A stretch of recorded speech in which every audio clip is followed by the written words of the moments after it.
Gary is a 13-year-old boy who is constantly off task and is significantly underperforming in most classes. He is constantly displaying aggressive behavior and has a habit of throwing items at others in the classroom to get attention. His peers are too afraid to stand up to him due to his impulsive anger outbursts. His roll call teacher has overheard him make negative statements about his parents like, "I hate my dad, I wish I was bigger than him so I can punch him back," and have witnessed consistent bruising on his body. His parents are reported to never attend parent interview meetings. His teachers are worried about him and don't know what to do.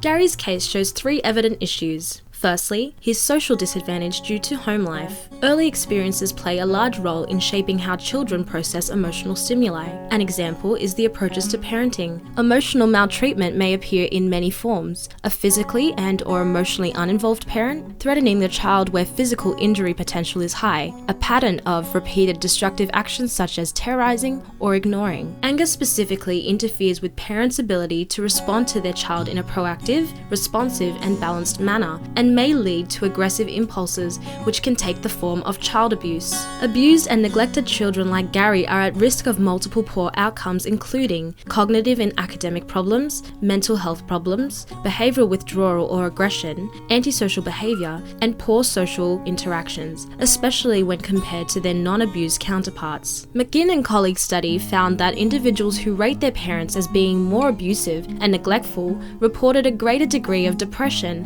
and that this relationship was mediated by dysfunctional cognitive style. In particular, research has found that physically abused children like Gary perceive angry faces as highly salient compared with other emotional faces, and have greater difficulty disengaging from angry faces. Child abuse and neglect is a well-known predictor of aggression and delinquency, which can result in juvenile justice involvement. Negative emotional cues are presented in the environment, which can affect the way an individual perceives and remembers emotionally salient information. This means that if something in Gary's environment, such as the teacher, peers, or other stimuli, reminds him of his abusive, neglectful parents, this may trigger his emotional outbursts and furthermore lessen a positive school environment. The second issue is emotional regulation. Emotional regulation difficulties refer to poorly modulated emotional responses that do not fall within the conventionally accepted range of emotive responses. Gary is displaying clear signs of emotional dysregulation, with his attention-seeking,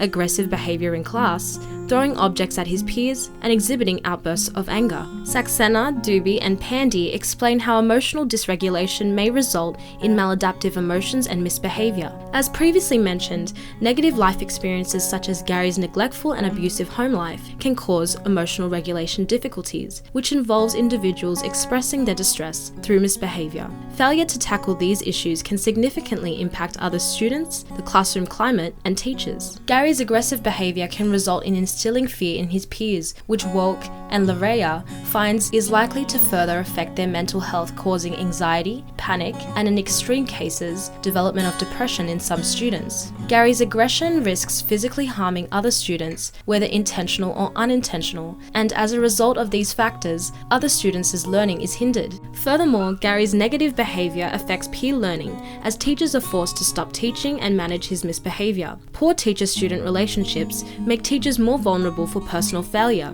and student misbehavior can lead to teacher resignation. Additionally, Gary's teachers will also be placed under significant amounts of stress and anxiety, having to constantly deal with disruptive and potentially ongoing, unmanageable, and dangerous behaviors. This too may also impact students' learning. This leads us to our next issue, underperformance. Underperformance generally implies that the academic performance of students measured by literacy and numeracy testing is lower than the expected standards or the standards achieved by schools in different suburbs. Well-being, or the lack of it as Gary experiences, can affect a student's engagement and success in learning. Achievement contributes positively to a student's well-being, confidence, and self-esteem. It can help to foster students' self-discipline and effort, and encourage students to stretch themselves and take risks in their learning. Achievement fosters positive emotions, which can build further engagement and motivation. Student outcomes are also influenced by the extent to which the classroom environment is conducive to learning. Students do better in classrooms with a positive disciplinary climate. Student disruption affects classroom learning. It also reflects lack of progress in learning, just as Gary's outburst and aggression impacts his own and his peers' learning. Statistics suggest that low student grades and achievement negatively impact the whole school. Decreased whole school grades risk lessening allocated schooling resources by the government, as well as acquiring a low achieving status amongst communities, which leads to a decline in yearly enrollments. So, what can we do about this? Our first concern for Gary was the suspected abusive parents and risk of significant harm. The Protecting and Supporting Children and Young People policy addresses this. So you guys are Gary's teachers too. I don't know if you've noticed, but over the last term I've recorded several observations of his bruising, and I don't know, he's been making comments about his abusive father. I've talked to Gary casually and subtly about his home life, of course with respect to his privacy and confidentiality.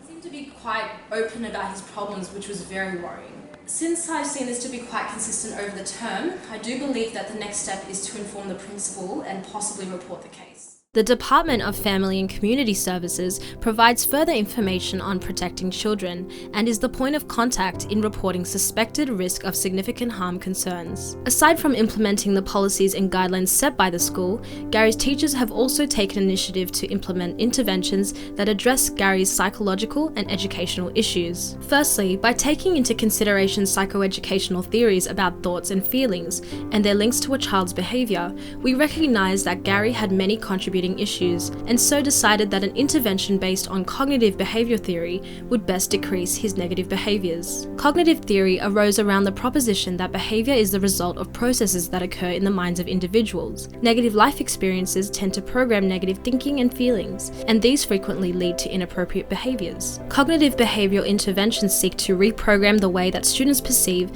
and interpret their experiences. Cognitive behavioral strategies applied in schools are generally adaptations of cognitive behavioral therapy that do not require qualified therapists and that teachers can implement with less formal training. The focus here is on changing the individual student's worldview, specifically their thinking and feelings about their experiences, in order to change their behaviors. The role of the teacher in cognitive behavioral interventions is to take a person-centered, counseling type approach to reconstruct some of the students' thinking. However, this can be highly demanding, as teachers have many students to attend to. Therefore, Gary's teachers have also sent him to the school counsellor to have 2 to 3 sessions per week. This would allow him to have deeper psychological therapy, which they believe is what he needs to address his mental health concerns. One strategy adopted from cognitive behavioural theory that Gary has started to use at school and in general is the Stop, Think and Do strategy. Stop, Think, Do is a popular social skills training program based on the principle that students have the ability to recognise social cues,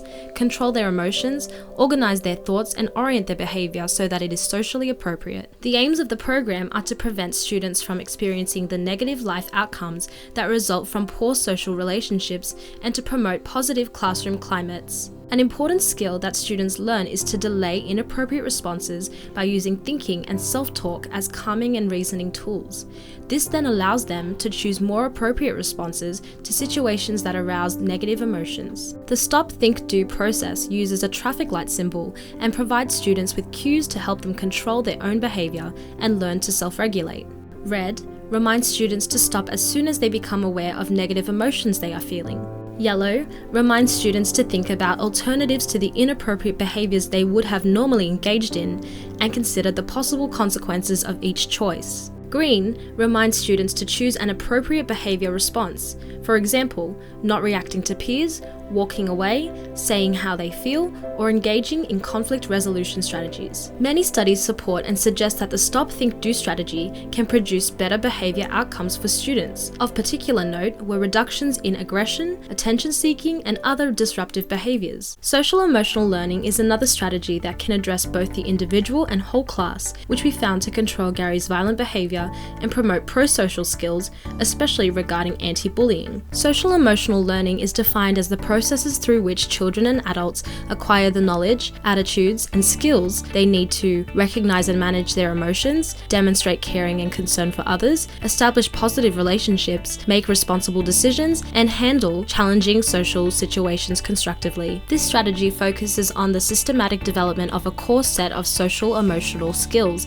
that help children more effectively handle life challenges and thrive in both their learning and their social environments. Social-emotional learning is an intervention component for students who are frequent bullying targets, like Gary's peers, or perpetrators of bullying like Gary himself. At the student level, Gary's school can use the socio-emotional learning framework to teach students skills in the areas of self-awareness, self-management, social awareness, relationships, and responsible decision-making. Self-awareness and self-management skills enable students to recognize and manage their emotions in order to respond to conflict in calm and assertive ways. Social awareness enables students to be tolerant and appreciative of differences and interact empathetically with peers. Relationship skills help students initiate and sustain friendships and other relationships, resist social pressure to enable, encourage, or directly participate in bullying, and actively defend victims, and be able to seek help from peers or other adults when needed. Finally, responsible decision-making helps students think through and resolve social problems effectively and ethically. These skills can be achieved by strategies applied within the classroom,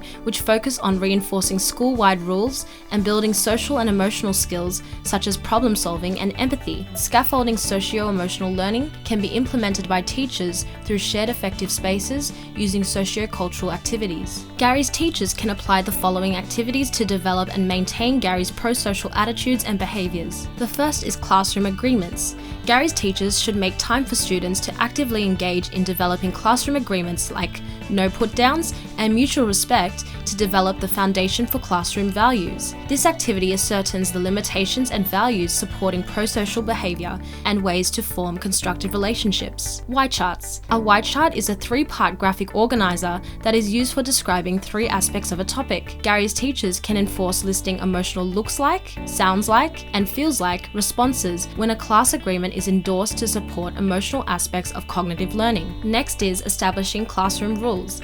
Gary's teachers can further scaffold students' socio-emotional learning by having them establish classroom rules for respectful relations. This allows students to experience properly managed, nurturing, and safe environments. Students learn to identify and manage their emotions, develop positive relationships, express care and worry for others, constructively manage challenging social circumstances, and make responsible decisions. Strategy 4 is weekly classroom meetings. Gary's teachers should convene weekly classroom meetings on topics like meaning of positive relationships, bullying and annoying behaviors, and friendships to develop their empathy and respect for others. This provides students with opportunities to share social knowledge, which facilitates internalization of learning and higher psychological functions by assimilating their everyday understanding with abstract concepts. The last strategy is collaborative group work and collaborative problem solving. Students can gain collaborative problem solving competencies by creating and maintaining shared understanding and taking proper action in problem solving. Scaffolding peers collaboration into students' learning using group exercises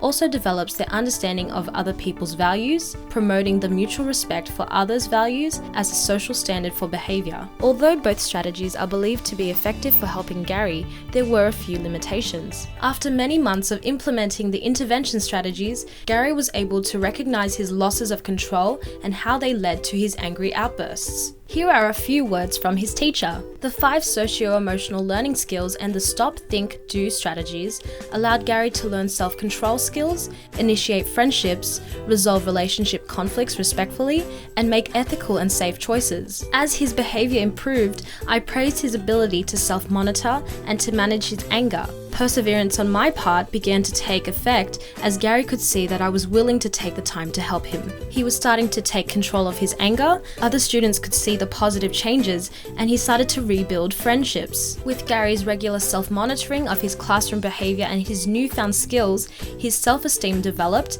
leading to a happier and more capable student. Gary told me he loved the praise he received when he achieved positive outcomes and understood what he was doing. The carefully planned and implemented intervention for Gary had a ripple effect. His academic learning improved, as did that for other students, and his relationships improved. Implementing these policies and interventions to the whole school has resulted in Gary's improved behaviour, and it does seem that academic grades have overall improved and are continually improving. Thank you for watching. We hope you enjoyed our video.